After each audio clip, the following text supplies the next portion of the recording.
Salutations, everybody. Welcome to the best damn movie-related show on the planet Earth, the John Campea Show, coming to you from right here on my YouTube channel. I'm, of course, your host, John Campea. It's an awesome honor and privilege, as it is every day, to have you, my international friends, joining me as we talk about our favorite things in the world, movies and movie news and all that sorts of good stuff.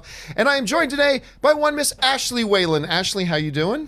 You know, John, I'm just okay after that Game of Thrones last night, but we have to agree to disagree on this. You and I were debating this beforehand. I loved it. I was eating it up. I thought it was completely consistent with everything they've been showing us. No. You, like a number of other people, felt differently about it. And the debate will rage on and continue, I'm sure, across the world today as we lead in to the final episode of Game of Thrones, of course. You might notice that Robert Meyer Burnett is not here. Again, last second, he let me know he is finishing up this one film he's been working on called Tango Shalom. Keep your eyes open for it. And he's got his director in town right now, and they pulled an all-nighter last night, so he wasn't good to go, but he'll be back again tomorrow. Don't you worry about that. Okay, guys, let's get into our main topics here today. How do we select our main topics here on the John Campea Show? Well, it's really rather simple. You see, you guys select them by sending in your topics and questions by going to www.thejohncampeashow.com/contact. Once you get there, you'll see a form. Fill that form out, hit submit, and maybe, just maybe, you might see your topic or question featured here on the John Campea Show. With that out of the way, Ashley, what is our first main topic today? Okay, guys, first one up is from Maurice Folks. Hey, John, I just read a report that John Wick 3 director Chad Stahelski stated that the Wachowski siblings are working on a fourth Matrix movie. It sounds like it's going to be a sequel to the original trilogy and not a reboot. Is this the right choice? Will Keanu Reeves be involved? Thanks, and keep on bringing the filthy. All right, so a bunch of you guys may have seen this flying around your social media the other day, that they're talking about, oh, it's kind of been confirmed. Stahelski says, I don't know how he's connected to the Wachowskis in any way, but he says that the Wachowskis are working on a new Matrix film, and that we're going to get a new Matrix film from these guys, and it's going to come, and it's going to be a sequel, and it's going to be fabulous. It's not going to be a reboot or anything, all that types of good stuff, right? So this has started to spread around that the Wachowskis are working on another one. The Wachowskis. Where did this come from? Okay, so here's the specific quote that came from Chad, who was talking and promoting his new upcoming John Wick 3 movie, which is, of course, coming out next week. And this is specifically what he had to say. He said this: I'm super happy that the Wachowskis are not just doing a Matrix, but they're expanding what we all loved. And if it's anywhere near the level the level of what they've already done, it wouldn't take more than a call to go, hey, we want you to be a stunt guy. And I would probably go and get hit by a car. Now, this is in an interview that he did with Yahoo Movies. Here's the one. There is a little problem, though, with all that. And that's that Chad Stahelski's representation are now saying that Yahoo Movies misquoted him in that interview. So that's the thing. That interview came out, and understandably, well, I mean, that sounds pretty solid. If he knows that they're making another Matrix movie, that must be what it is. That's pretty solid info. However, again, Stahelski's representation is saying that that was a misquote. They misquoted him. This is what they had to say. This is from The Verge. A representative for Stahelski told The Verge that the quote is inaccurate, and that he did not say that the Wachowskis are doing another installment, but that his comments were talking about if they were, he would love to be a part of it. So now it kind of sounds like he's not, or that they may not be doing another Matrix film at this point. What do I think right now? Did he say something that he just shouldn't have said, and that they were doing damage control? Or is this a case of, like we've seen many other times, somebody doing a written interview and accidentally misquoting somebody? Maybe they misinterpreted something they said, one or the other. I'll tell you what I think, and I don't know, none of us do. I think it would make sense that they misquoted him simply because of this. I don't see any major studio giving big money to the Wachowskis to make another movie right now. Let's consider this. In the past 12 years, they've done 3 movies. What are the 3 movies they've done, and what kind of results did they get from those movies? Let's take a look at it. Okay, so, I've got my graphic out of alignment here. Forgive me for a second as I get this fixed. Okay, here we go. So first of all, we got to ask the question, should Warner Brothers trust the Wachowskis at this point? Should they even trust them at this point? Because take this in consideration. After the Matrix Revolution, which most people didn't like, they came out with Speed Racer. There are some people that really like Speed Racer. I think it's an unforgivable disaster of a movie. I think it's just awful. Just awful. Not the worst film on this list. We'll get to that in a second. I thought it was awful. Here's the thing. It had a production budget of $120 million, and it only made worldwide $93 million. When you take into account marketing costs and the cut that the theaters keep, this movie lost the studios nearly $85 million. And a lot more people liked it than they should have, in my opinion, but it got a 40% Rotten Tomatoes score. Okay. After that, their next film was Cloud Atlas. I don't think this is a very good movie. A number of critics did like it, though. It got a reasonably okay 67% on the Rotten Tomatoes meter. But here's the other thing again. It was another financial flop for them. The budget on the film was $150 million. That's a big budget, even by today's standards. Worldwide, the movie made 130. When you take into account marketing and the theater cut, they lost nearly $100 million. The studio lost nearly $100 million on that film. Then we get into the piece de resistance. We get to Jupiter Ascending. This is one of the worst wide release Hollywood motion pictures of all time. Of all time. And it's got a much higher than it deserves, 27% on the, all film is subjective, so that's great. But I scratch my head. Really? 1 out of every 4 critics like this movie? This movie sucks. Like, unbelievable disaster this movie is. Anyway, the disaster wasn't just in the quality wise. Again, it was a disaster at the box office. Production budget, the most expensive film, $176 million to make this movie.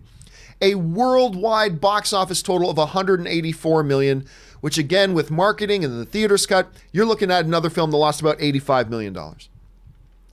In total here, in their last 3 movies have combined lost nearly $250 million for the studios. And these are the only 3 movies they've made in the past decade or more.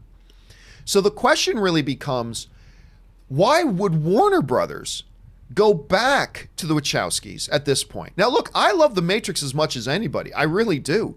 But considering that a lot of people didn't like Matrix 2, personally, I do. I'm one of the few people that actually really like The Matrix 2. But almost nobody liked Matrix 3.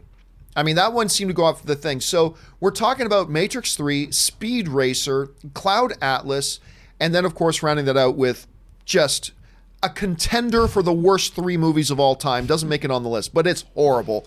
Jupiter Ascending. Losing with almost a combined losses of $250 million in losses. My question would be, why would Warner Brothers want to go back to them? Now, it's also important to keep this in mind. Back in 2017, there were some rumors going around that Warner Brothers may be looking at relaunching The Matrix, but it was without the Wachowskis, and it was said to attach Michael B. Jordan. Now, whether that's still alive and kicking somewhere on a shelf, we don't know, but that one was in complete contradiction to what these rumors are right now. So, considering the recent history of the Wachowskis, considering the financial losses the studios have taken on their films, considering the fact that Stahelski's representation is saying that was a misquote, right now, and I don't know, none of us know, but right now I feel pretty good thinking that that this probably isn't true. We're probably not going to see a Matrix sequel from the Wachowskis at this point. But again, we don't know. We don't know. So Ashley, let me ask you this. The Matrix films, I'm sure you probably love the first one. You and I haven't talked about these things. I'm sure you probably love the first one like a lot of us. How did you feel about the trilogy overall? Not good. The first one was amazing. I mean, it's probably like up in the top 20 best films of all time, top 50.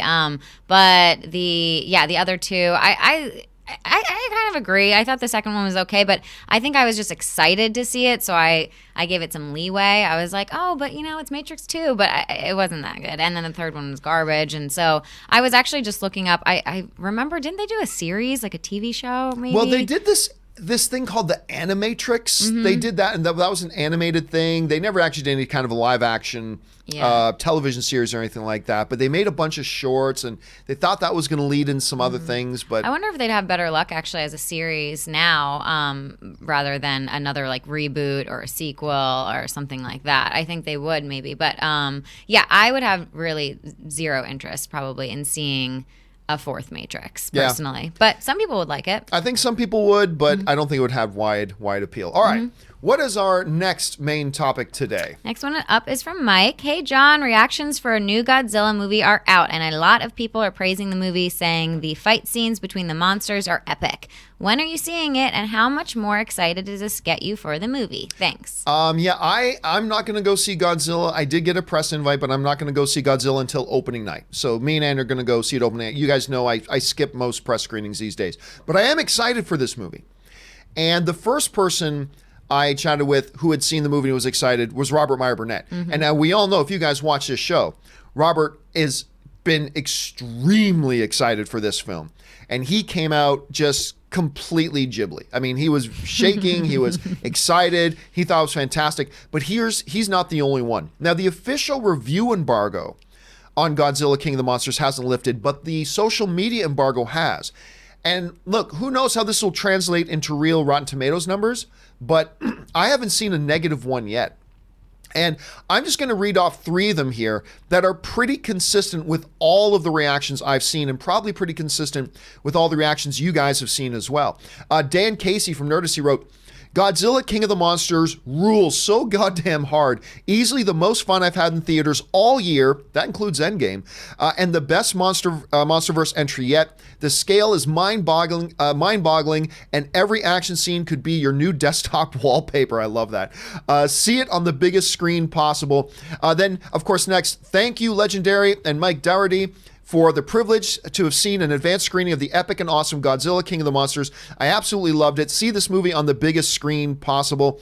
Nicholas Whitcomb writes, Godzilla King of the Monsters is an all-out kaiju smackdown, and it's glorious. The third act is simply jaw-dropping. Mike did these majestic creatures justice. Best of the Monsterverse. Can't wait to see it again in IMAX. So we right now are seeing this overwhelmingly positive response to it. How does this sort of stuff affect me? Oh man, it just gets the motor revving. Look, whenever we have a movie or TV show or whatever that we're really, or new phone or new laptop, whatever, that we've been looking forward to, hearing great reviews never guarantees that we are going to like it ourselves. It's never a guarantee, but it's certainly a positive development. It is certainly an absolutely positive development. And as somebody who has been really excited about this film, the footage they showed at CinemaCon was insane. I have loved the trailers for this thing. I have been very stoked about it. Hearing this from other people just ramps it up. Again, it's no guarantee that the movie's great just because a bunch of people are reacting well to it. It's no guarantee that I'm going to like it. It's no guarantee that you're going to like it. But in the universe of, is this good news or bad news? Oh my God, this is great news. You'd rather hear this sort of response coming out of a movie you're looking forward to than hearing people go, it was all right. There's nothing so special about it. It was about as good as the first one. You'd rather hear, I've never been more excited in a movie before this year. I mean, that's what you want to hear. So yeah, I was thrilled to hear these responses and reaction. I'm really excited to see the actual critic reviews lift and see what the full reviews start to look like. But I am dying to see this movie now, and this only increases it a lot more. Okay, maybe I'll see it now. Yeah, you were a little bit on the fence with this one, weren't you? Yeah, I think you guys know by now I'm not like a huge monster movie person. But after seeing Rob's reaction, which was just like melted my heart, and hearing these reviews, I think I might have to see it in the big screen and give it a whirl. Well, good. Well, I'm going to be there too. All right.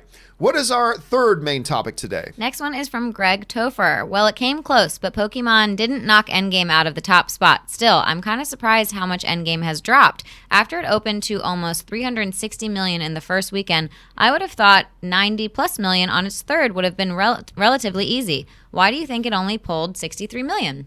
It is so funny that we're living in a context right now where we're asking, why did a movie in its third weekend only make $63 million? It's like one of the greatest third weekends in the history of Hollywood.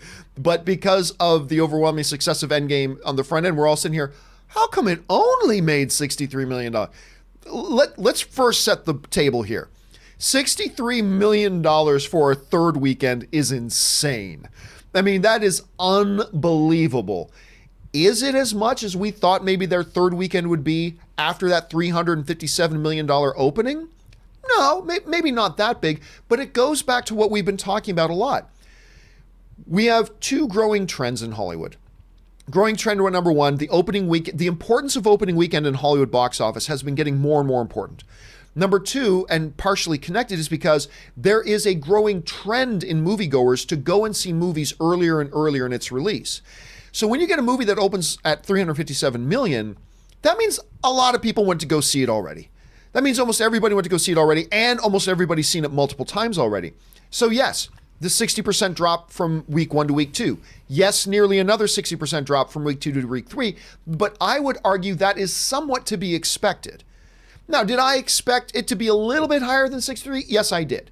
But, I mean, let's not be totally shocked, and let's not act like this is some kind of big letdown for them. Now, I thought a number of weeks ago that Pokemon had a good shot at taking out Endgame for the number one spot at the box office, and it came close. So let's take a review here of the box office from this weekend. It came close. Avengers Endgame, once again, made $63 million.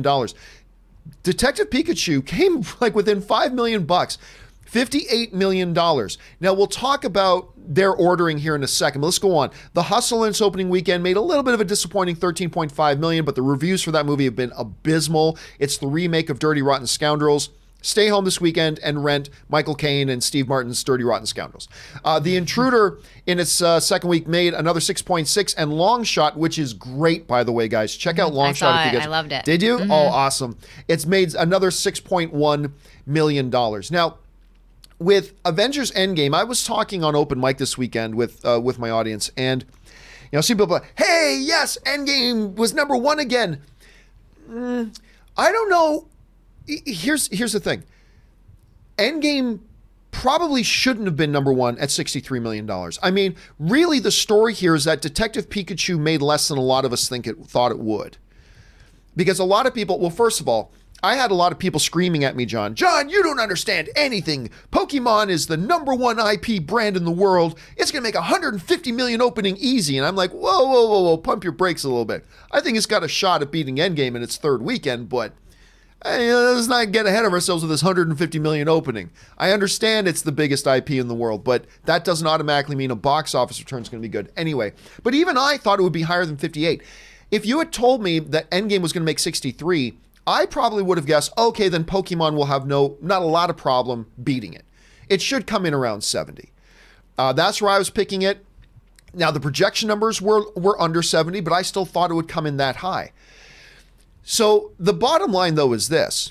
If you were to tell Marvel and ask Marvel, hey, for weekend 3 of Avengers Endgame, would you rather, A, have Avengers be number one at the box office again, making $63 million? Or would you rather, B, have Avengers Endgame come in second at the box office, but make $70 million? I'll tell you right now what Bob Iger would say. Oh, no question. I'll take second place at the box office with $70 million instead of 63. I mean, in a heartbeat, he would have taken that. And really, at 63 million, it's a number that Pokemon, that was a beatable number. $63 million was a beatable number for Pokemon to catch up to Endgame. And I think Endgame coming number one at the box office this weekend is really more, the story here is about Pikachu not doing as well as I think it could have, rather than Endgame being so dominant it took number one at the box office again. I mean, again, $63 million in its third weekend. Do not underplay how momentous that is. Just again, at a $63 million return, I think that was beatable. Detective Pikachu in a movie like this should have been able to beat it. So I don't know what kind of kept it in that high 50s and range. I don't know what kept it there, but it is what it is, and it kind of came in at that. So now the question will be, can Endgame be number one at the box office on its fourth weekend We'll get to that story in just a second. But before we go on to that story, guys, I want to make sure I mention to you right now that this episode of the John Campea Show is brought to you in part by our friends over at fanjecture.com. Now, what is Fanjecture? It is a fantasy sports for film fans, a place to experience the fun gaming side of the box office and, of course, film fandom. You can now play their flagship game, Fantasy Filmbook, which emulates a sports betting style game. The anticipated top films from the box office are matched up, and players choose a spread and a total for all 20 matchups. Every week you can play 100% for free and for prizes. Next weekend's prize is an Atom Tickets $15 gift card. Contests are open to all U.S. residents 18 and over. You can also play alongside me, John Campea, in their Versus series, which is exclusive to Fanjecture crew members. Now, normally, joining the crew member level is $4.99 a month. However, all viewers of the John Campea Show who sign up for a free standard account will have a free preview access to all crew level contests now through Memorial Day weekend. So go and visit www.fanjecture.com to see all of their upcoming contests, and maybe you guys can participate in a little competition against me. So thank you to fanjecture.com for being a sponsor of this episode. Now, with that down, let's move on to our fourth main topic today. What's our next one? Next one is from Jack. Hey, John, the early tracking for Far From Home says 200 million plus. Do you think this is true or speculation? We've been talking a lot about Spider-Man Far From Home recently, and what we think we can and what maybe we think we can't expect from them at the box office. Now, the first Spider-Man Far From Home made over $800 million at the box office. Crazy exciting. So it was super successful. People liked the film. They loved Tom Holland's Spider-Man in Infinity War. They loved him in Civil War. They loved him in Endgame. So now we're leading into Spider-Man Far From Home. I've been saying for a while that I believe that Spider-Man Far From Home can be $1 billion film, especially now that the trailers are coming out and directly connecting Spider-Man Far From Home to Endgame. They're having the direct connection there, talking about Tony's death, talking about all this stuff. They're directly connecting it. Now, if you go back to Infinity War, the movie right after Infinity War was Ant-Man and the Wasp, which had no connection to Infinity War, because it was actually a prequel to Infinity War, right? And in their marketing, they didn't show any connections between the films. And it still did better at the box office than the previous Ant-Man did. I think Spider-Man Far From Home, with direct connecting marketing to Endgame, acting kind of like a prologue to Endgame, I think that's going to work in its favor. I think the great responses they had is going to be huge. And I absolutely feel really confident that this movie is going to be $1 billion film. Now, but the question is, can it be a $200 million opening? Now, the industry website Box Office Pro is the one who put out this early tracking number of a $200 million opening. Now, Box Office Pro is usually pretty good on this whole thing. Can it? Well, keep a couple things in mind. Number one, it is still a ways out. So that early $200 million tracking number can change, and it could go down or it could go up.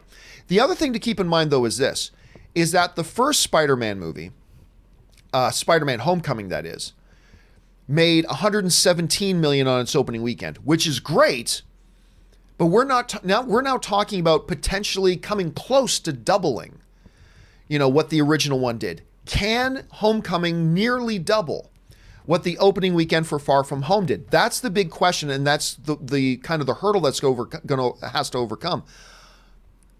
I'm going to say yes. I think it can. And I think it can primarily for that whole marketing reason.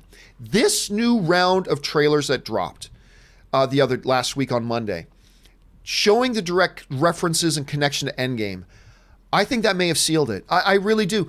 Before that trailer, I don't know that I would have said, I would have said, hey, look, Spider-Man Far From Home could be $1 billion film. Can it actually be a $200 million opening weekend film? I don't know about that. But then I saw that trailer and how it really does feel like the continuation of Endgame. And I've got a feeling that's going to bring a hell of a lot of people out to it. And the trailers have been great. They've been really, really solid. I'm going to go out on a limb and I'm going to guess yes. Now, again, I'm just guessing. I'm not willing to put $5 on that or anything. But if you've put me on the spot and asked me, do I think he can make $200 million opening? I'm going to guess, yeah, I think it can. Ashley, let me ask you that. Just wild guessing here, of course. Not going to hold you to this. But do you think Spider-Man is going to generate enough interest amongst the hardcore fans, the average fans, whatever, to be only the, I think, sixth or maybe fifth, sixth, or seventh film in history to have a $200 million opening? Do you think it can do it? I think so. Yeah, I'm excited for this movie. I am in. I love Spider-Man. I know a lot of my friends love Spider-Man. I think the marketing's been great. And it feels like, a sequel to Endgame, so everyone's excited to see that. And I think it's going to have a huge opening. Yeah, I think it will too. Mm-hmm. All right. Let's move on now to our final main topic today. What is our final main topic today? Next up is from Michael Stolito. Hey guys, the first John Wick movie opened to a $14.4 million weekend. John Wick Chapter 2 had a $30.4 million opening weekend. At this time, Avengers Endgame's third weekend estimates are $63 million. If it drops another 55% this weekend, it'll make less than $30 million on its fourth weekend. Could John Wick take out the Avengers at the box office this weekend? You know what's funny? When we go back, we had this discussion a number of weeks ago before Endgame opened, and we talked about, I think it was before Endgame opened. Anyway, we talked about how long will Avengers Endgame be number one at the box office. And at the time we said, there's a possibility Pikachu could beat it on its third weekend, and it came really close. But it's funny because I thought at the time, okay, if Pikachu doesn't beat it though, it'll be number one until Aladdin comes out on Endgame's fifth weekend. I didn't really consider John Wick 3 because John Wick 3 have never had big box office openings. John Wick series have never been big box office films in general, right? So I kind of thought Pikachu may do it, and if it's not Pikachu, it'll definitely be Aladdin. But now with the $63 million third weekend for Avengers Endgame, and we got to expect at most, next weekend will be 35 million. At most. Could be lower, could be around 30 million. But let's go high. Let's say 35 million. Can John Wick Chapter 3 beat $35 million? I didn't think before that John Wick Chapter 3 could be number one at the box office on its on Endgame's opening weekend. But yeah, I'm thinking it can. Look, when we saw the jump from the first John Wick opening weekend from, I think it was like $17 million, the second one jumped almost double to $30 million. Now we're coming into John Wick Chapter 3. The audience for John Wick has never been bigger than it is now. It's just continued to gain more and more of an audience. The reviews for this that we're hearing from people are outstanding. Almost everybody is saying this is the best of the franchise so far. The marketing has been completely, off the gauge. The marketing's been fantastic. Seeing John Wick do his classic gun fu stuff, it's been incredible. So the question becomes, the simple question is, does John Wick make 35 million or more on its opening weekend? Because I think it's safe to say if it can make 35 or more, that beats Avengers Endgame. And I'm going to go with you guys again. Yes, I believe it can. I believe John Wick will be the number one film at the box office last weekend, barring Pokemon Detective Pikachu having a big resurgence and having a really powerful second weekend. But that notwithstanding, I think Endgame, again, at max is going to come in at 35. Considering the last John Wick film opened at 30, I think this one can open at 35 plus. So I'm going to go out on a limb here and I'm going to guess, I think John Wick, I'm going to say, I'm back. Yeah, I think John Wick Chapter 3 will be the number one film at the box office. The question here is, guys, do you guys think John Wick Chapter 3 will be the number one film at the box office? Do you agree with the math? Do you not agree with it? Jump down to the comment section below and let me know your thoughts. Okay, guys, with that down and out of the way, we're now going to take some time to take your live questions. But before we do, there are a number of other things going on in the world of movie news and entertainment that we want to get you caught up on, but we don't have time to make them main topics. So that's why Fact Checker Jonathan proudly presents to you today's installment of the Movie News Feed. Check it out. First up, John Wick loves two things: his wife and his dog. And it turns out, bookbinding. From Slash Film, The titular assassin of the action franchise starring Keanu Reeves has an unexpected hobby that unfortunately got cut from the first two films. But it comes back in an unexpected way in John Wick Chapter 3 Parabellum. Although Mr. Wick has been drawn further and further into the blood-soaked assassin world, we never saw what he was doing during his retirement years. In an interview, Reeves said the following: "In the first script, they had John Wick described as working with old leather-bound books and book restoration. We filmed it. It's not in the movie, but we filmed it. He had a hobby and a vocation. That's what he did. Best case, yes, his wife had passed. And that's what he had decided to do once he got out after the impossible task. That was his vocation." The hobby was supposed to be shown in the first 2014 film, but got scrapped in the final cut. We do finally see a glimpse of this side of John Wick in John Wick Chapter 3 Parabellum, which opens in theaters on May 17th, 2019.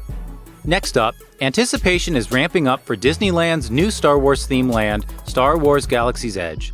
Today, Disney announced the full menus for all of the dining and food and beverage offerings that will be at Galaxy's Edge in both Disneyland and Walt Disney World. With dining locations like Docking Bay 7 Food and Cargo or Oga's Cantina, guests will be able to experience all the different flavors from across the galaxy that have helped create the dishes found here. Docking Bay 7 Food and Cargo is set in a multi-purpose transport shuttle that's docked on top of a larger hangar. Oga's Cantina is ran by Oga Gara, the boss of the Black Spire Outpost, known for gathering a crowd of some of the most interesting and disreputable characters in the galaxy. Her patrons come from across the galaxy to try out her famous alcoholic and non-alcoholic drinks. Ronto Roasters is the centerpiece of the Black Spire Outpost marketplace, with its pod racing engine that's been converted into a barbecue pit. Settler droid 8DJB will be keeping a careful man on the spit of meats. A full menu can be found at wdwnt.com. Star Wars Galaxy's Edge opens May 31st at the Disneyland Resort and August 29th at the Walt Disney World Resort. Next up, from a galaxy far, far away to another dimension across jungles, mountains, and desert, Jumanji 3 has wrapped production. From CinemaBlend, Dwayne Johnson has been keeping fans updated every step of the way through the Jumanji Welcome to the Jungle sequel. Filming started in late January and wrapped its Atlantis section last month before continuing to other extreme locations than we saw in Welcome to the Jungle. The Rock honored the final end of filming for the cast with a perfect shot of the four main characters walking off into the sunset, seen here. We don't know much yet about the plot of the Jumanji sequel. Kevin Hart recently said Jumanji 3 has a much more risky adventure than the previous film, and the stakes have been elevated and raised. Jumanji 3 needs an official title, which may be announced when we get more plot details on the movie, official photos, and eventually a trailer. It's scheduled to open this December 13th, 2019, right before Star Wars: The Rise of Skywalker. Opening around Star Wars worked for Jumanji Welcome to the Jungle, and they are hoping for that lightning to strike twice. Next up, the Troubled Lethal Weapon TV show is coming to a close as Fox has officially canceled the series.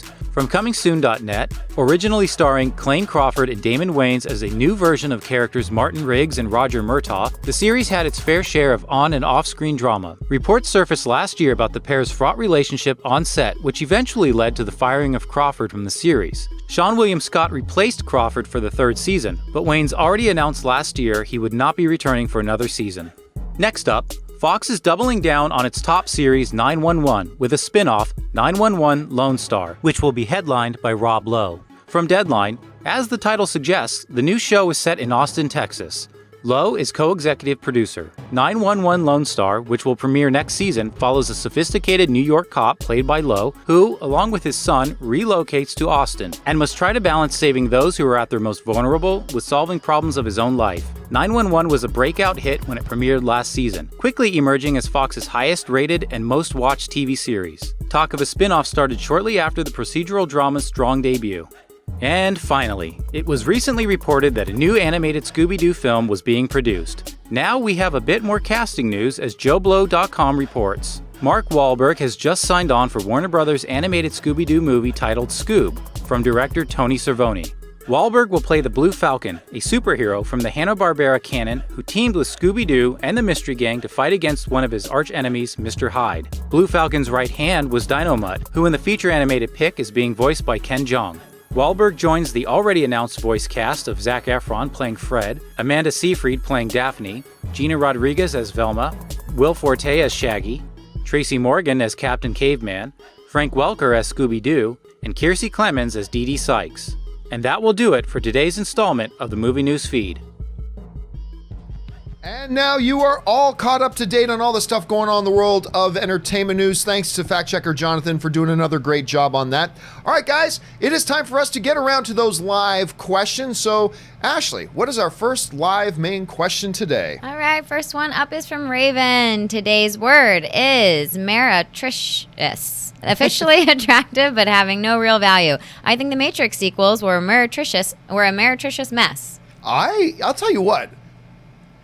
I'm really liking these word of the day things. I actually really am. I like that word. I'm going to have to see if I can incorporate that one in. Okay, what's next? And about the Matrix, I was just telling John that I think it's in the top 20 or top 50 of that genre for me. Just wanted to clarify what I said earlier. There you go. Mad SF Jada, will Loquisha surpass Endgame's box office? Have you seen the trailers for Loquisha? I haven't, no. Okay, so here's the thing. There was a whole bunch of controversy going on about this thing, and I had to finally check out. So what's this all? Okay, so it's this white guy who's a bartender, but he gives great advice. And people keep telling him, you should do a radio show. And there's a radio station that talks to him, but it's like, we've got enough white guys on there. We're looking for, somebody of different mixed ethnicities. So he calls in pretending to be a black woman named LaQuisha. And the whole trailer is him talking the way you can imagine he would talk, like that, right? It has offended some people. And I'll be honest with you. Now, understand, I am coming from this from a white Anglo-Saxon Protestant, from a WASP point of view, okay? So understand that. I'm coming to that from that. So with that little asterisk, I don't see a lot of things different from the LaQuisha trailer from a lot of other movies we've seen, but just with, maybe ethnicity swapped out, right? It's clearly done in fun. But at the same time, I can see why people would be offended by it. But at the same time, I could see why maybe we wouldn't be offended by it. I don't know. Again, I fully confess I'm coming to it from my own particular context and point of view, which will be different from somebody else's point of view. But I will say this, Matsiv, I do not believe that LaQuisha will pass Endgame's box office record. I'll just go out on a limb and guess that. All right, what's next?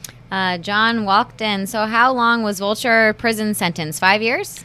That's a good question. Is he out now? Well, I got a feeling his sentence was probably more than 5 years considering what he did. But we still don't have the answers. Was he dusted? So was he gone and now back? And if he's now back, does the 5 years he was gone count against his term, or they just pick it up right where he is? There's a lot of questions going in there around that. All right, what's next? Raven, hey gang. Who's your favorite TV detective? Magnum PI, Columbo, Monk, Jessica Fletcher, Murder, She Wrote, Veronica Mars, Kojak, someone else? I'm going to tell you who mine is. I used to come home from school at lunch, make myself a peanut butter and mayonnaise sandwich, and eat lunch, and I'd pop on TV, and I don't know why I would watch this, but the reruns of Matlock. I don't know why. I love Matlock. Solid. So I'm going to go with Matlock. If you had a favorite TV detective, Ashley, which one would you say it is? This is a really good list, actually. I was loving Monk for a little while. So I'll go with Monk, but Jessica Fletcher, Murder, She Wrote, come on, that's pretty classic, funny, too. I love Tony Shalhoub. He's great. Who's currently on The Marvelous Mrs. Maisel. Mm-hmm. I never watched Monk. He's great in it. I never saw a single episode of Monk. Mm-hmm. I should check that out at some point. Okay, what's next? Also, Law & Order SVU. That was just all the time. I didn't know for he me. was on that. No, he's not on that. Those guys. Jeremiah Hernandez. Sorry, hi John, it's me again. Love all you guys. The Endgame writer said that Captain America fathered Peggy Carter's children. Well, he may have, he may not have. The reality is that's going to be up to Kevin Feige to decide who and what actually happened. Like, for instance, the Russo brothers said the Hulk's arm is now permanently damaged. But then later they had to say, well, right now it is, but they may decide to fix it up later. So they can say that in their heads that's the way it is, but it all depends on what Kevin Feige wants to do later on. Okay, what's next? Patrick Conway, you ever seen the wind that shakes the barley?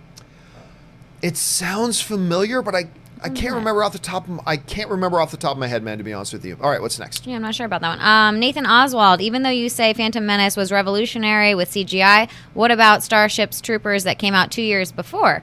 The CGI for the bugs and the fleet ships are so much better than the gun gangs or the N1 ships. What would you like to know more? I disagree. It was great, but doing completely non-anthropomorphic creatures like the giant bugs is nothing compared to a walking, talking, face, communicating creature like they did with Jar Jar Binks. Look, Jar Jar Binks is one of the biggest disasters in the history of cinema, but do not let that confuse you as far as what a technical advancement and achievement that character was in the realm of CGI. As far as the ships go, the ships were nice design, but they were not executed as well, nearly as well, nor did they ultimately look as good and how they were used like the Phantom Menace thing. So, hey, look, you're talking to a fan of Starship Troopers. You're talking to a fan of that first movie. I love it. Like Michael Ironside, Rico, you know what to do. I mean, I love this movie, right? But no, I don't think the visual effects don't touch what they did in the Phantom Menace. Now, I prefer the movie Starship Troopers, but the visual effects in Phantom Menace were just revolutionary. All right, what's next? Raven, thank you, Avengers Endgame, for giving us Fat Thor. Finally, an MCU character I can cosplay as. LOL. I've heard a number of people say that exact same thing, but I remember the first time I saw somebody send me a message on Instagram saying that. It's like, finally, a character I can cosplay as, and I just laughed for about 5 minutes at the thought of that. But it's true. There's an Avenger for all of us, ladies and gentlemen. All right, what's next? Jeremiah Hernandez again. Hey, did you guys know that in Infinity War, Nova could have had Hulk's role in the movie, said by the screenwriters for Infinity War? Any character could have played another character's role. Really, at the bottom line, when you think about it, in Infinity War, Hulk had no role, except for him and Bruce to go, no, at each other, and just at the very, very beginning to get jobbed by Thanos. That's the only role he had. There really wasn't anything else in there.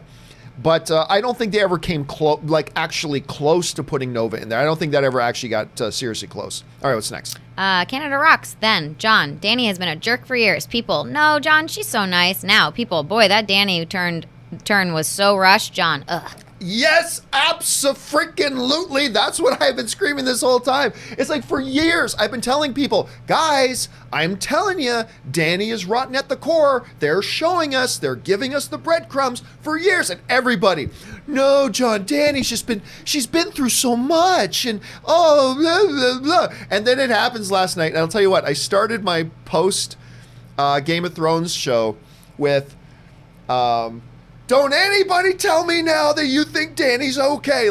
They have been laying these breadcrumbs for years. Actually, you know what? I disagree. Somebody sent me this. Oh, I've been saying it for years, and last night they showed it to be true. But here's the thing. Last night somebody sent me this. I think Ann sent this to me. But let me read it to you. I can't. Well, let me see if I can pull it off and actually let you guys see it here. But Ann sent me this infographic, which was so absolutely true. Let me see if I can actually pull it onto the screen here. I don't know if I can, but I'll try. Oh yeah, here we go. Basically, Season 1, Dani Burns Miri Mazdur. Season 2, Dani Burns The House of the Undying. Season 3, Dani Burns Astapor. Season 4, Dani Crucifies The Masters of Marine.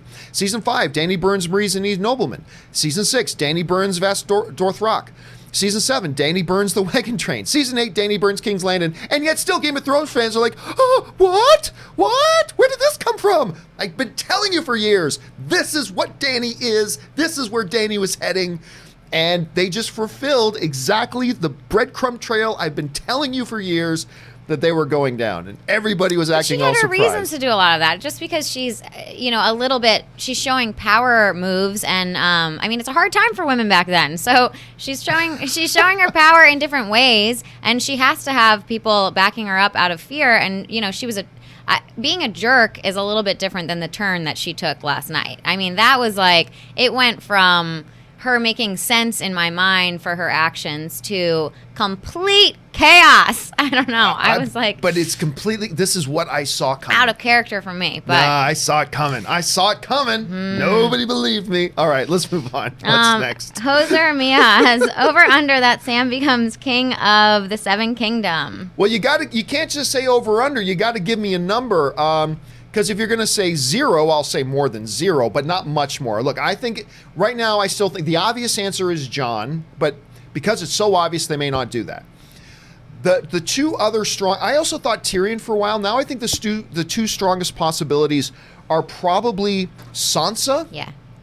Or, I'm still telling you, I've been saying this for a while. Nobody believed me. Gendry. That's what I said. Gendry actually has a more legitimate claim to the throne than Jon does. The actual lineage right now is the Baratheon line. The Targaryen line is a deposed line. The current line is Baratheon. Therefore, since Gendry is the son of Robert Baratheon, he's next in line. Now, some people then said, but Jon, he's a bastard, so he can't be king. Jon Snow, King of the North, ladies and gentlemen, when they all thought he was a bastard. But the other thing, too, is this. Remember, in the coffee cup scene, the infamous coffee cup scene, Starbucks coffee cup, remember, Daenerys legitimized Gendry and gave him the Baratheon name. So that's not a problem anymore. So I think there's a good chance here that Jon takes down Dany and then still says, but I don't want it. Here's a good man. I fought alongside of this kid. And he is Robert Baratheon's son. So I think there's a good chance that happens. And then maybe Arya becomes queen. I mean, I don't know.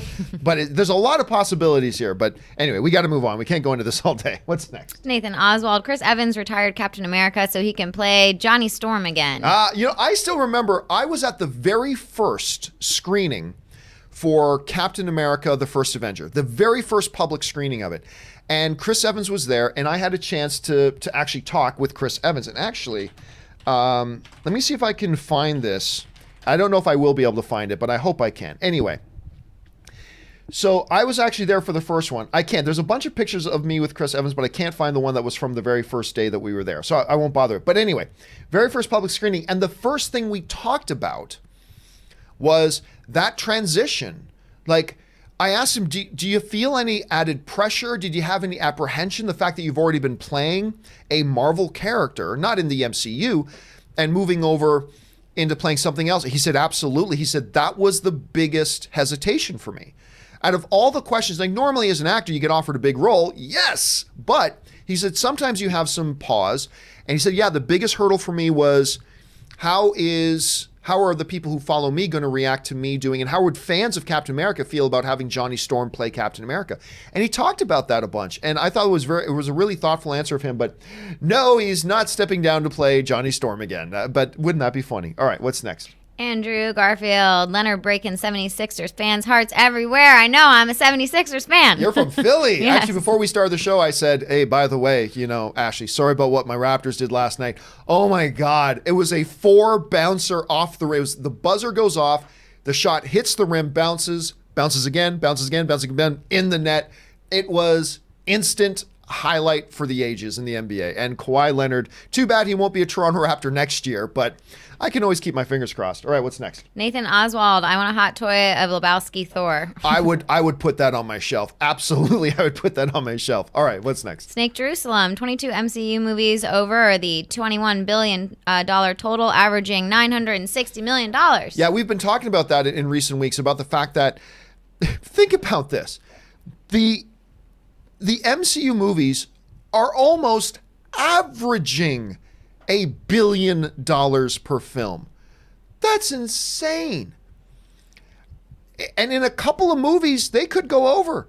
They could actually hit that $1 billion mark on average. It is nuts. It's something like we've never seen before, and I don't know that we'll ever see again. All right, what's next? Christopher Benson sends in a super chat. Thank you, Christopher. Louis Blanco, that thumbnail is effed up, my guy. I love what Ray did with the thumbnail. As a matter of fact, hold on a second. Let me pull up the thumbnail again.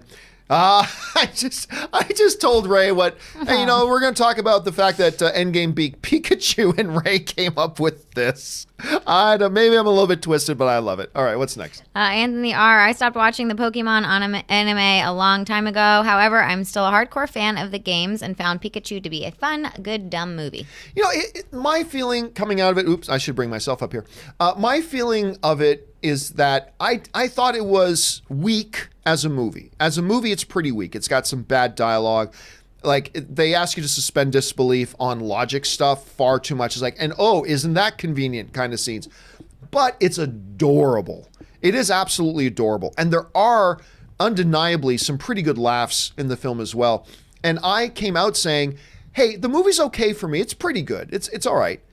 But if you're a Pokemon fan, I think you're going to love this and have a really good time. And the first public screening I went to of it, I took Anne with me, and the theater was packed, and everybody brought their Pokemon toys, and they were wearing Pokemon shirts, and that audience had a blast. And so that's what I keep telling people. Like, if you're not a Pokemon fan, I don't know if you're going to like this movie. I don't know. I thought it was okay, but you may or may not. But if you're a Pokemon fan, I think there's a pretty good chance you're going to love it, because there is some fun to be had there, I think. All right, what's next? Last thing I'll say about Game of Thrones. Speaking of convenience, I mean, what is up with like pirate guy, you know, Pacey from Dawson's Creek just coming up out of the water like conveniently to where Jaime was, but there was just like I hate convenient? Talking crap on Game of Thrones. This is like my favorite show, but I think it was a little convenient. Was it? I mean, he was in the bay. The ship went down. He had to come ashore somewhere. Jaime was on the shore looking for the dinghy. I don't know. It kind of logically made sense that they would end up in the same spot. Look who's here. I don't know. Nathan Oswald. I want a crossover with Jack Burton and Snake Plissken. I mean, that would be an interesting one there, having the same guy play both roles. Yeah, maybe. All right, what's next? Anthony R. RMB, will you be getting Hawkeye Ronin hot toy? Well, Robert's not here, but I feel pretty safe that you could ask, Dear Robert, will you get any hot toy coming out? And I think the answer is probably yes. So I think that's probably a safe one. All right, what's next? Jose Miaz, Danny saying, I will burn it to the ground. I don't remember that. I don't remember that specifically in the episode. Maybe it was an episode before. Maybe. Oh, okay. Anyway, what's next? Christopher Benson, damn you, Chris Evans. Even at 100 years old, he's still looking better than 90% of the men on Earth. I don't know how old he was supposed to be in that scene. I don't know. But remember, it's still a very young guy just in prosthetic makeup. So let's not give Chris Evans too much credit for that. All right, what's next? Jabin Carter, what's your view on someone who can't watch scary movies, a sign of mental weakness or just an overactive imagination? Oh, neither. Listen, there are... Look, I don't handle heights well at all. I mean, I got a fear of heights. I don't think that's a sign of mental weakness. I don't think it's an overactive imagination. That's just how my personality is built up. Heights, not good for me. I've got some friends that really, they're built in such a way that they could handle all the heights in the world. But for whatever horror movies, the way they're made up, look, horror movies affect all of us, but to different degrees, right? For them, it just affects them a lot more than it affects you or I, perhaps. Let's take hot sauce. A lot of people can eat mild hot sauce, maybe even medium hot sauce. Some people can even have hot sauce. I can't even have mild. Like when I have chicken wings, it's either got to be teriyaki, naked, or the most unspicy, sweet barbecue sauce. Other than that, I can't handle it. It's just because that's the way I'm built. Like it affects me more than it affects other people. So I think but I'll tell you what though, one of the most fun things in the world is watching a horror movie with somebody who cannot handle horror. That is pretty damn fun. So anyway, no, I don't think it's any of those things, Jabin, to be honest with you. All right, what's next? Murray Reich Leonard, wow, that last buzzer shot. An all-time classic moment in the NBA. I'm telling you, it's too bad it was only in the divisional semifinals and not the finals. But yeah, that was great. All right, what's next? Alexander Wilson, John, if RMB is on, can you tell him that they have been setting up Tyrant Crazy Danny since the beginning of the show and it didn't come out of nowhere? I disagree. Yeah, but it did. I mean, look, we've had people calling and saying for years, guys, look, this is what's happening. And then that's what happened. And I will let Robert know. Believe me, I will let Robert know. All right, what's next? Doing things to assert her power and to show that she is a queen does not make her crazy or a jerk, I think. Oh no, Danny's all about Danny. She's always been all about Danny. Well, anyway, whatever. We'll now see. We're all her enemy. So, Dirk Walker, Ronan was able to jam an infinity stone into a random hammer and wield its power. Maybe any gauntlet containing the stones could have been used. But remember, Ronan was a being of incredible power. Remember, Ronan wasn't just some average dude, right? So Ronan being able to grasp and use and wield the Power Stone is not a apples to apples comparison. And for all we know, he had made or had that thing built just to hold the one stone. And by the way, holding a stone, remember, the Power Stone at the beginning of Guardians of the Galaxy was also in a little sphere. Somebody made the sphere just to hold it, right? There's a difference between having a container for it and then having a gauntlet that harnesses the ability to manipulate all the power of creation in the stones at the same time, so out there that it could only be made by a magical giant dwarf living in the center of the universe with the heart of a dying star. But give it to Tony Stark and he can figure it out in a couple of days. That to me is like one of the biggest, stupidest things that Endgame did. And I love the payoff of it, but at the end of the day, it is a monumentally stupid thing that an Earth guy, thousands of years less technologically advanced than most of the rest of the universe, when the rest of the universe has been studying and pursuing the legends of all these things, when only a magical giant dwarf at the heart of a dying star can make it, oh, give it to Tony Stark and his magic, and he can make a glove just like that can harness. That was an idiotic thing. It was, you're never going to convince, it doesn't matter how much I love this movie. That was an idiotic thing. But the payoff of that idiotic thing was this incredible moment with the Hulk bringing everybody back, was this incredible moment with Tony sacrificing himself at the end. So I'll take it, but it doesn't change the fact that it was pretty stupid. Anyway, all right, what's next? Do you think this next one is too much of a spoiler? I don't know. Well, the show's aired, so let's give it a shot. Yeah. Okay. Lone Wolf times 6. Cersei's prophecy. It did happen because ultimately she's killed by both brothers. It's Tyrion's plan as executed by Jaime. They're both culpable. Yeah, I kind of made that point last night because the issue came up about the prophecy. I said, well, wait a minute. When you really... oftentimes in movies and TV shows, prophecies get fulfilled, but often not in the way that we expect them as the audience member to be fulfilled, right? You could make the argument that Cersei died as a result of both of her brothers. Number one, it was Tyrion's plan to have her taken down there. Number two, it was Jaime who found her and brought her down there. Now, it was neither of their intents for her to die, but that wasn't the question. The question was, Jaime brought her down there. It was Tyrion's plan to bring her down there. Really, when you look at the way a lot of prophecies work in TV shows and movies, to me, that was pretty much par for the course. It was fulfilled. But, I mean, I think there's different ways of looking at that.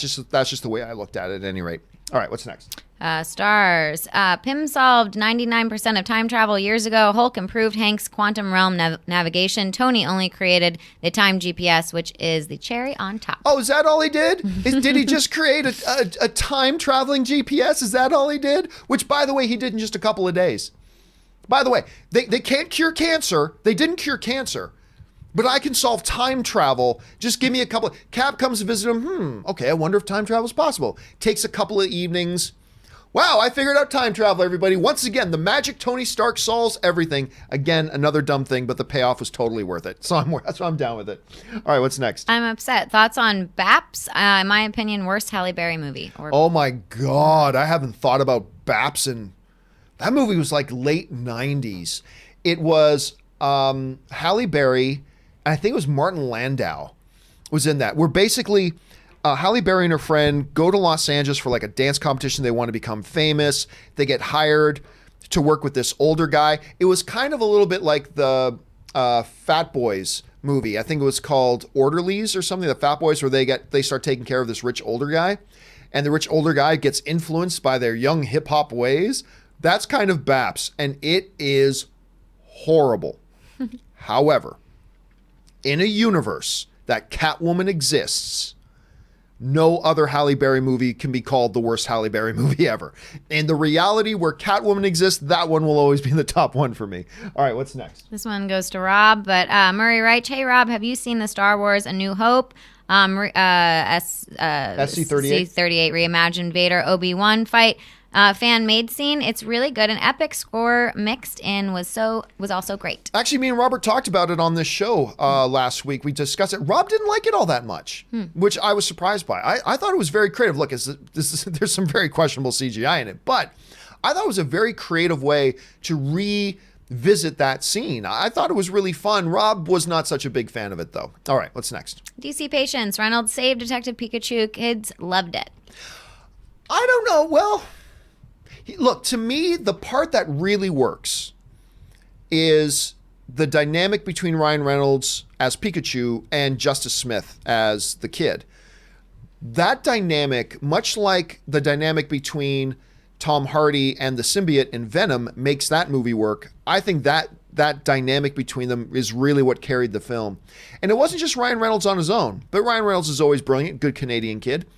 But with Justice Smith, it was that dynamic, that back and forth, that chemistry that made it workable. Even though I didn't like a lot of other stuff in the movie, that to me made it workable. Absolutely. All right, what's next? Ben Rayner, GOT is turning into The Last Jedi with fans. It's sad. Yeah, it is. It's really sad that you're seeing a lot of, not the majority, but you're seeing a good amount of the fandom bringing out their claws. And a lot of it, again, I was talking to somebody last night when I was getting to talk, there's like, okay, well, what, because personally, look, I am not a hardcore Game of Thrones fan.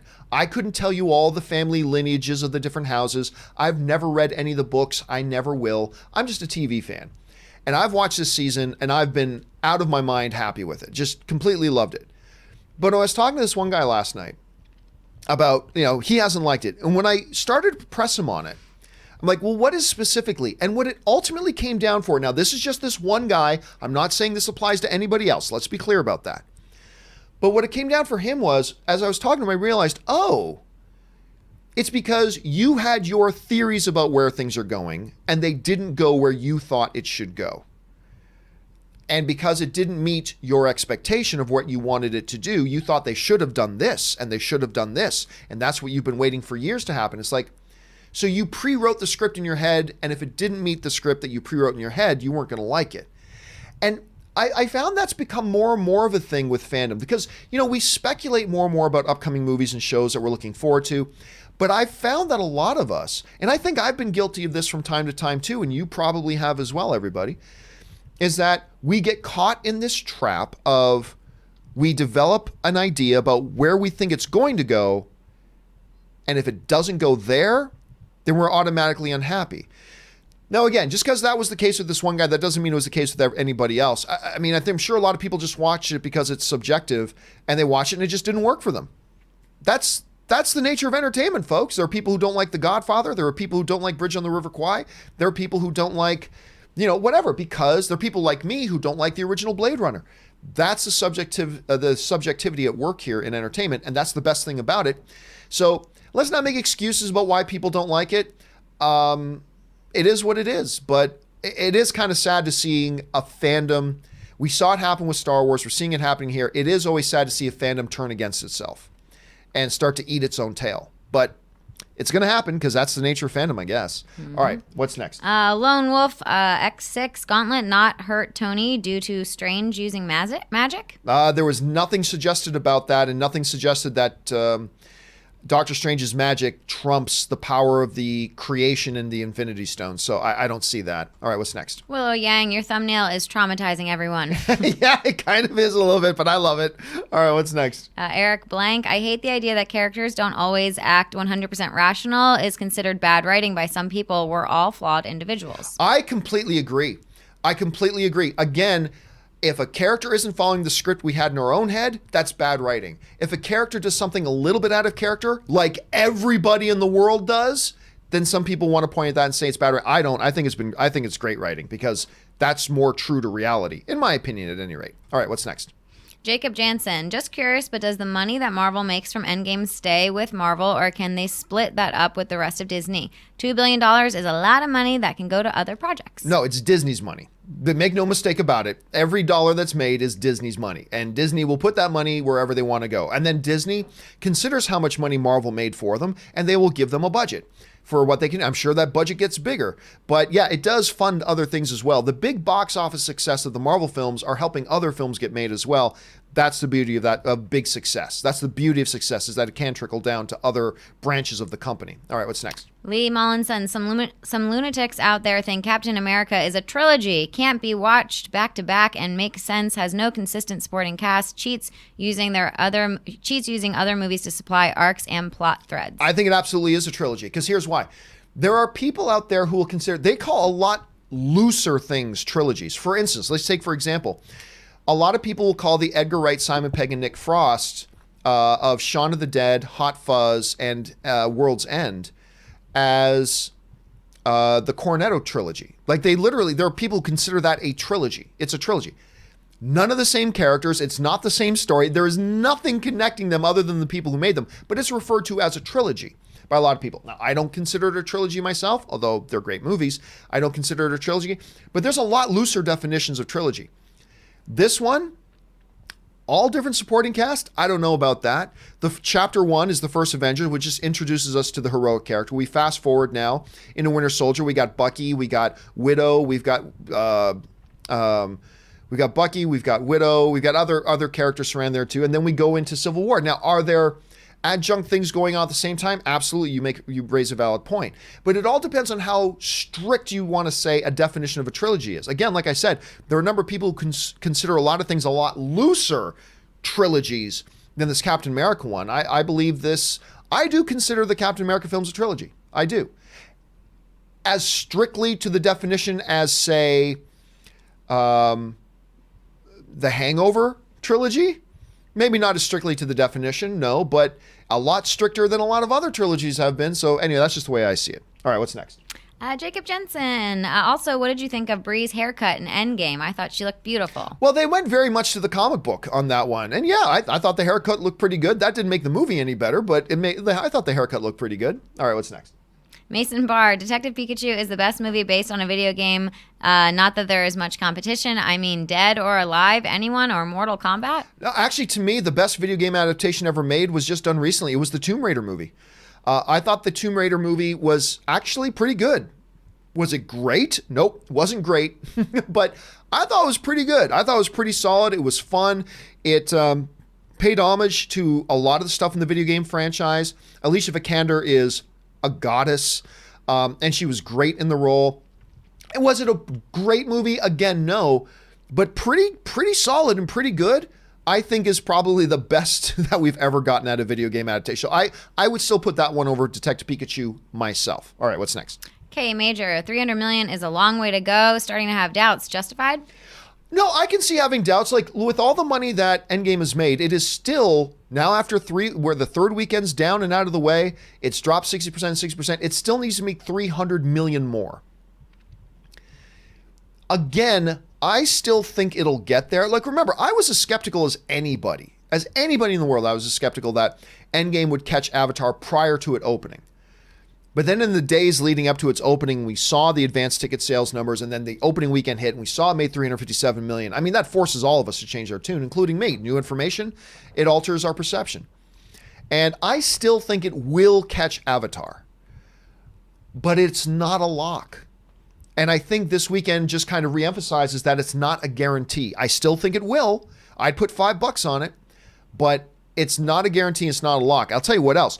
That 3 billion number that everybody kind of thought was an automatic, I'm starting to think that's unlikely. I think that's pretty damn unlikely at this point. Not impossible, can still do it, but I think pretty unlikely. And by the way, I'm thinking Star Wars The Force Awakens domestic box office record is looking safer and safer, because Endgame still has to make another 200 million just domestically, and it may get close, but I don't know that it's going to do it. Anyway, a lot of big intriguing questions still there. All right, what's next? Brian Meadows. So a friend of mine showed me a particular Star Wars parody, and look and behold, Robert Meyer Burnett shows up as an X-Wing fighter. Yep, we talked about that before. Actually, Robert and I talked about that on this show, that he was in a little Star Wars parody thing, and there he is as an I can't remember what his character's name is. His character's name is something pretty funny, but I can't remember off the top of my head. That's awesome. Good eye, Brian. All right, what's next? Anthony R. In Emperor Palpatine's voice, spend all the money, and Endgame's journey toward 2.9 billion will be complete. Maybe. Again, I don't think it's a lock. I would say it can get to that $2.8 billion number to set the new record, but it's going to be tight. It's going to be tight. Let's see. But yeah, say it in Insidious's way, spend all the money in Endgame and your journey will be complete. All right, what's next? Yeah, you're better at that than me. Alex Boyce, it's probably fake, but my Facebook said Henry Cavill in Talk to Play Wolverine. I won't believe it until my favorite Canadian told me to believe it. Don't believe that nonsense. Kevin Feige's already said it's going to be years until we get X-Men characters, Fantastic Four characters. It's going to be years. They're not going to worry about that right now. And by the way, This is one of those situations where some website writes, I bet this could happen. And then somebody else saw that and said, hey, this could happen. And then somebody else saw that and they wrote, there are rumors going around that Henry Cavill's going to be Wolverine. Just follow it to its source. No, not true. Am I saying it's impossible Henry Cavill could ever eventually be Wolverine? It's not impossible. I'd actually be down for that. But as of right now, no, there's no truth to that at all. All right, what's next? Tom Gillard, I saw John Wick 3. Holy moly, best one yet. A lot of people are saying that, Tom. I'm excited hearing it. A lot of people are saying it is the best of the franchise. I like 2 very, very much, but I didn't think it was as good as 1. To hear this one's even better than number 1 in a lot of people's opinions gets me excited. All right, what's next? Max Seuss, hi everyone. What's your thoughts on the future of the Sokovia Accords in the Phase 4 of the MCU? Well, considering that Captain America's walking around as a free man in Avengers Endgame, kind of makes me think the Sokovia Accords were thrown out the window. I think that was kind of thrown out the window. Mm-hmm. I've got a feeling we'll find out at some point that an argument was made that the Sokovia Accords were the reason that Thanos was able to come to Earth, get all the stones, and snap half the Earth out of existence. I think somebody probably made that argument. But at whatever the reasons, we see in Endgame, Captain America's walking around a free man. I think the Sokovia Accords have been scrapped. And I don't know that. I haven't heard anybody official say that. That's my assumption right now. We'll see if that's true or not. All right, what's next? Vault of the Future, taking the fam to go see Godzilla 2 in 4DX for my dad's B-Day. It'll be our first 4DX experience. Super excited. I've had a number of people tell me about 4DX. I have still never been to a theater with 4DX. I believe it's a Cinemark thing. It's either a Cinemark or a Regal thing. So I've never been to one of those theaters. Have you ever been to one of those? No, Ashley? I haven't. Never do a 4DX thing? Yeah, neither have I. I'd be curious. I do have to check it out one of these days because everybody keeps talking about it. Hope you have a good time, Vault. All right, what's next? Max Seuss. Also, so July 2021, MCU SpiderMan 3 or not? I don't think so. I think we already know there's a bunch of other movies on their docket, right? We got Eternals. We got Widow. We've got Shang-Chi. We got Doctor Strange 2. We got Black Panther 2. We've got, what am I missing here? We know they're going to do another Captain Marvel because they've already said that Captain Marvel is going to be kind of the face of this new thing. So we know she's got one coming in there as well. I don't know. Maybe they might wait a couple of years to do another Spider-Man standalone film. I'm not really sure yet. We'll have to wait and find out. All right, what's next? Orlando Orego. Endgame will be number 2 in domestic and worldwide box office. Once it finishes in theaters, Disney should applaud themselves. Oh my God. Look, first of all, if, because I still think it'll catch the number 1 worldwide box office thing. Don't know that. It's not a lock, but I think it will. If it doesn't, oh my God. It usurped Titanic as the number 2 all-time film. Titanic, which had been in the top 2 spots for 22 years. If it ends up number 2 worldwide and domestic, you're damn right they need to feel very proud of themselves. Incredibly so. Absolutely. All right, what's next? Meat Puppet 007. John, Endgame, I think is almost $1 billion domestic, almost $3 billion worldwide, according to Box Office Mojo. Do you think those numbers will be reached this week? I'm not even sure they'll reach those numbers at all. They ain't going to reach them this week. I mean, I'm thinking it's less and less likely that it's going to catch The Force Awakens domestic number. It still has over 200 million to go, and it's week after week box office in the domestic is dropping 60%, 60%, 58%, 60 like. So I don't even it's going to catch it at all. So will it catch these numbers this week? Absolutely not. Like last week, I think worldwide, Avengers Endgame made about $270 billion worldwide. Well, you can cut that in half. So this week is probably going to make like 100 and something million worldwide. So it's not going to get to those numbers this week. I still think it'll catch the worldwide number, but there's a chance it doesn't get to those numbers at all. So let's just keep an eye on that. All right, what's next? Raven, love how you basically get back-to-back comments about how Endgame will easily beat Avatar, and another asking if you think it can happen. Glass half full. I mean, look, there's a lot of ways to look at this. These numbers, we are looking at numbers that are absolutely confounding. When you're talking about a movie that opens to $357 million domestically, when you're talking about a movie that's about to tiptoe to the $2.5 billion mark, when you're talking about a film that's over $700 million domestically, and all of this just after its 3rd weekend in theaters, these are insane numbers that are almost unprecedented. So I'm not surprised that a lot of people are guessing really high. I'm not surprised some people doubt it. I mean, I understand every reaction to this completely unprecedented thing we've ever seen all across the board. All right, what's next? Ariel Sandoval, ever use Movies Anywhere? Purchases act like you bought it from Google, Vudu, etc. Best way to keep copies of your movie on most platforms just in case. I have, but honestly, I don't use it much. I do have a Movies Anywhere thing. I really do prefer having everything under one roof, like on Google. And let's face it, Google's not going anywhere. let's agree on that. Google's not about to disappear. But I do have a Movies Anywhere account. I've never used it, but it's there and I have it. And I think because I did buy one movie on another service once, so it's also on the Movies Anywhere, and that's handy whenever I want to watch that one particular movie. I could see why somebody who has over the years bought movies on multiple different services, having a Movies Anywhere could be very, very handy, because now you just have one place to go and you've got all your movies that you've bought on all the services there. It's a good service that way. For somebody like me, it's not as important because I'm very happy just living in the Google ecosphere. All right, what's next? Dill Pickle, according to Russo's, Captain could always pick up Thor's hammer, but decided not to embarrass Thor. How do you feel about directors rewriting other movies? Yeah, no, I don't buy that at all. I don't buy that at all. That's great. You can say that now, but that wasn't the intention at the time, and you can always tell that wasn't the intention at the time. Look, writers and creators, they have a right to retcon their own stuff, but that doesn't mean we as audience members have to buy it. So anyway, there's just that. All right, what's next? P-Cheek95, over under 20%. It Chapter 2 is the first $1 billion horror film. 20%'s a low number. See, you got to remember, the first It movie only, weird to say only made about $700 million. That means it's got to make another $300 million on top of what it made. That's unlikely, but 20%'s a low number, so I'll take over 20%. I'll take over 20% because damn, it looks good. It looks so good, so I'll take over 20% on that. What's next? Mike Carlos, hey, Filthy Crew, in your ranking for the MCU Phase 1, Part 1? I think it's Part 1. Yeah, okay. In your ranking for the MCU, think you're a little biased, John. I Am 1 is better. And then he's got a Part 3. Okay. Then Captain 1, I think that's more fact than opinion. Okay, Mike, look, brother, let me tell you this. I tell you this in love.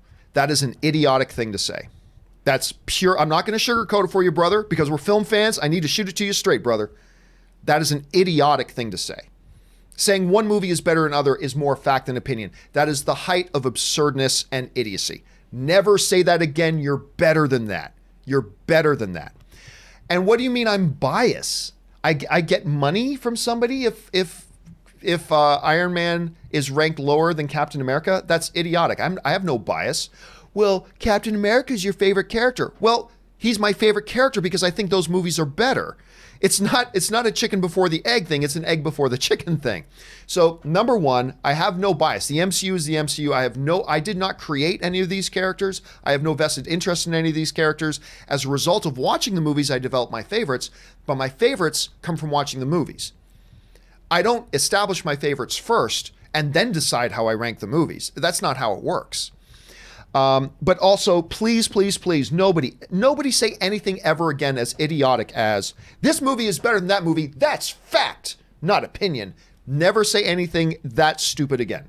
Please, you're better than that. Fellow film fan, never say something that dumb again. Now, you can say, I think this movie is better than the one you thought it was. That's great. That's nothing wrong with that. But we've got to all recognize that film is subjective. And if you don't recognize the subjectivity of film, there's really no point in having a discussion. If you don't recognize that all film is subjective, then there's no point in having a discussion. So please, guys, never say anything that stupid again. Never say anything that dumb again. All right, what's next? Dropkick Aggie. Thanos climbs the tower of box office records, feels sharp pain, looks down, and a Pikachu is shocking him. He tosses him, but now struggles to go on. And here's the other thing. I don't know this, but I think Detective Pikachu is going to pass Endgame. I think there's a possibility here. Endgame is actually number 3 at the box office next weekend. I think there's a possibility of that. Because if Detective Pikachu, say, takes a 48% drop, and Endgame takes like another 60% drop, we could see Detective Pikachu at number 2, John Wick number 1. There's a possibility here. I'm not predicting this is what will happen, but I think there's a possibility that next weekend's box office could be John Wick, Pikachu and very, very close behind that Endgame. I think it's possible. I'll have to wait and see. All right, what's next? Jeffrey Podolsky, regarding Game of Thrones, most people's complaints seem to be... I think we met JB Bonif... Missed JB there. I did. I'm so sorry, JB Bonifacio. This is what happens when you deny Danny Starbucks. Give her back her Starbucks, damn it. All right, what's next? Back to Jeffrey. Game of Thrones, most people's complaints seem to be that they haven't followed what GRRM planned, but that it's supposition since books 6 and 7 aren't out, and Martin himself said that B&W, Benioff and Weiss, have been faithful to his story. Yeah, everybody seems to be ignoring that part. They say, they're not following, but George R. R. Martin's been saying, this is great, and they are following my story. I mean, so you can't take one without the other, and I think you raise a really good point there, Jeffrey. But by the way, that doesn't mean that somebody who doesn't like the show this season, that they're supposed to like it. Whether they follow George R.R., it doesn't matter if George R.R. says he likes it. That doesn't mean you're supposed to like it. And if he hates it, that doesn't mean you're supposed to hate it either. So I agree with you that you can't make one side of the argument without taking the other side into account. Absolutely. But let's be very clear that that doesn't mean you're supposed to like the season of Game of Thrones. If you watch the season of Game of Thrones, it's not working for you, then it's not working for you. It's just the way it is. It doesn't matter what George R. R. Martin thinks one way or the other. But anyway, yeah, you do make a great observation, though, Jeffrey. I appreciate that. All right, what's next? I love this season of Game of Thrones. I think that you can be faithful to a story and still execute it a little differently than they just went. But however, I will say about last night's episode, I love the moment with Jaime and Tyrion too. That was God. In the tent. That was so good. And I thought all of the everyone being disoriented, it really felt like a horrible war bombing scene. They did a really good job. There was one thing they said. You know how the show has that little Benioff and Weiss give kind of a rundown of the episode afterwards? There's something they said in that I thought was great. He goes, we could show everybody the suffering and the chaos in the city that Dani was bringing down. But it brings it way more home when you're showing it through the eyes of a character we care about, like Arya.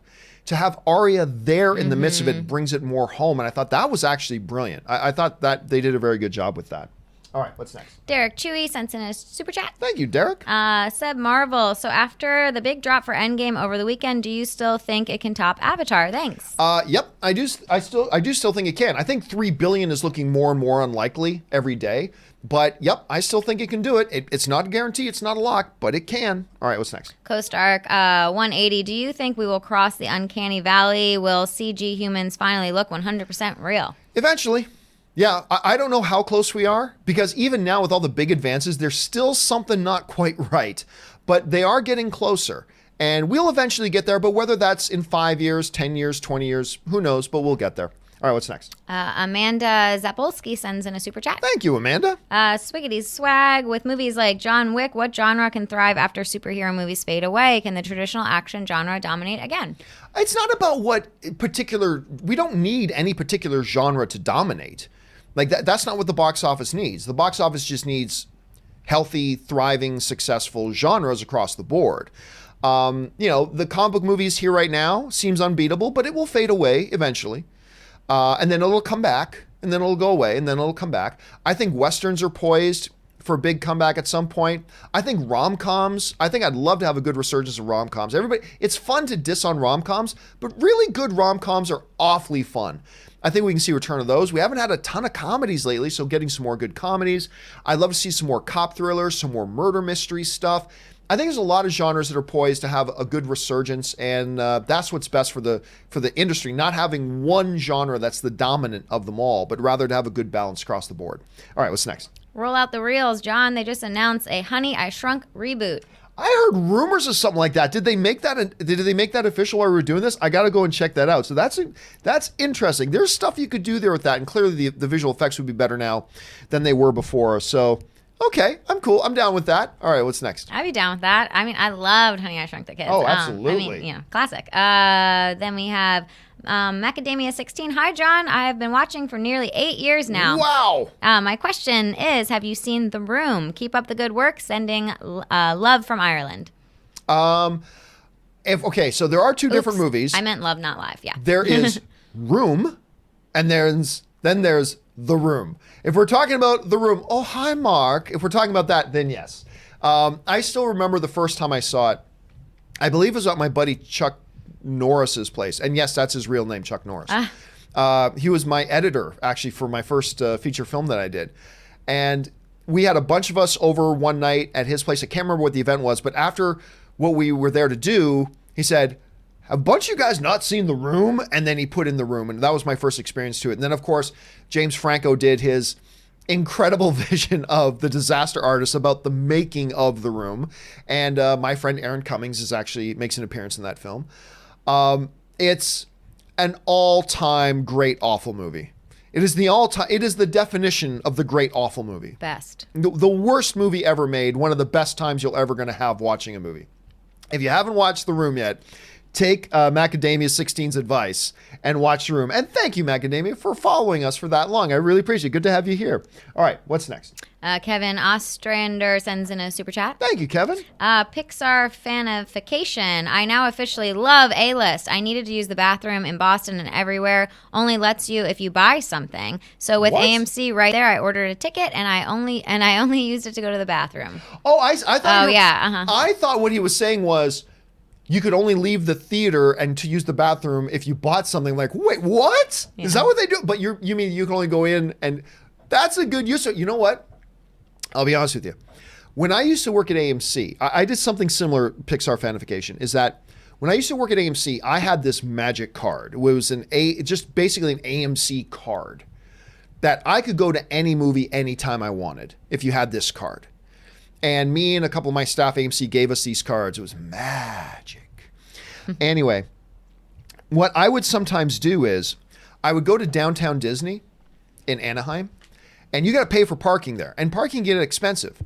But you can also get it validated if you go see a movie. And they had an AMC in downtown Disney. So what we would do is we would go and park in these prime parking spots and then go into downtown Disney or Disneyland, whatever. And then I just stop by the AMC theater and go, "Oh yeah, give me a ticket for whatever movie you got. Give me a ticket, use my AMC card.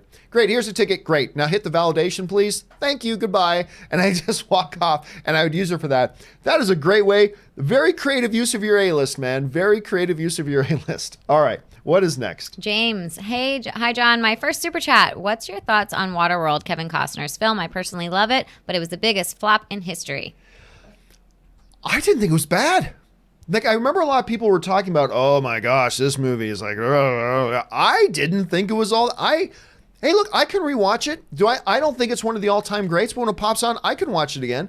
It has some redeeming qualities to it. So I'm with you on that. I think that is a movie that gets a bad rap, understandably, because it financially got out of control and all that kind of stuff. So I understand all that, but it has incorrectly made people think that automatically meant the movie was horrible, and really it wasn't all that horrible. So that's my thoughts on that, James. I agree with you. All right, what's next? Jeff Newbaum, can you believe that the Marvel movies are average almost 950 million per picture? Do you think that they can average $1 billion per picture in the years ahead? It's possible. It's possible. Now, look, a Spider-Man Far From Home comes out and makes 1.3. Then whatever comes next makes 1.1, 1.2. Then we're going to be getting close. So it can it sustain that? I don't know. Eternals isn't going to be $1 billion film. Shang-Chi is going to be a big success like Ant-Man and Doctor Strange, but like Ant-Man and Doctor Strange isn't going to be $1 billion film. Then again, I didn't think Captain Marvel would be $1 billion film, and look at how that turned out. But it can. Believe it, it can. It would have been inconceivable. If you had told me years ago, hey, when Marvel's at 20 plus films, they're going to be averaging almost $1 billion. I would have smacked you in the mouth. Said, get off whatever drugs you're using, kid. And yet here we are. It's kind of phenomenal. It's absolutely phenomenal. All right, what's next? Every time I hear inconceivable, I just want to go inconceivable. Inconceivable. Macadamia 16. Hey, have you seen The Quiet Man, John Wayne? Oh, you know what? If it's the one I'm thinking about, give me a second here. And I can't. There it is. Let me see here. I think I have. Let me just double check to make sure it's the right one. No, this isn't the one I was thinking. I was thinking about something else. So no, I have not seen The Quiet Man, actually.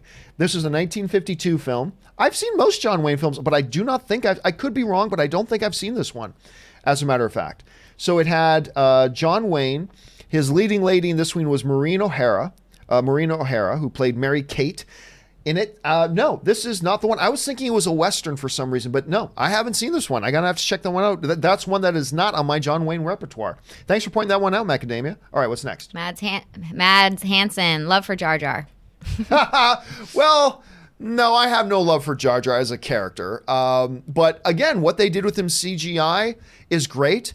Tons of love for Ahmed Best, who actually was the motion capture and voice artist for Jar Jar. Because, hey, man, he was asked to do a job, and he did exactly what they asked him to do, and did it with a lot of character and a lot of flamboyancy. But, I just don't like the character that George Lucas wrote, but that's not Ahmed Best's fault. But, so a lot of love for Ahmed Best, a lot of love for what they did with him CGI-wise, but not a lot of love for the character in general. All right, what's next? Phoenix Rising, Henry Cavill in talks with Marvel to play Wolverine, and we don't know how to take this. I'll tell you how to take it. Don't take it. It's not true. It's BS. All right, what's next? Toonie Tube, am I the only person who is worried that the critics only like the visuals? For what? Until we know what movie we're talking about, Toonie Tube. Sorry, man. I can't comment on that, unfortunately. All right, what's next? Maybe Endgame. Lau Brown. Hey, John, the Rocketeer reboot sequel. Love to hear your thoughts on the movie and if you think this is a universe worth revisiting. I don't know that it's one that can be done today. I really don't, unfortunately. I enjoyed the first Rocketeer. It's not like one of my all-time favorites, but I enjoyed the first Rocketeer. And I think there was a period of time when it could have been done. And I even remember a number of years ago, there was some talk about them doing it. And hell, it might even be, hold on a second. The Rocketeer. Let me just double check something here. This movie was like 91. There was some talk about them doing another one a while ago. I just don't know if that's a premise that'll work today. Certainly not a sequel, because the first one wasn't successful enough and it's been way too long. So certainly not a sequel. A reboot, possibly. I just don't know if the subject matter works today like it did back then. Maybe it would. Maybe they'll surprise us.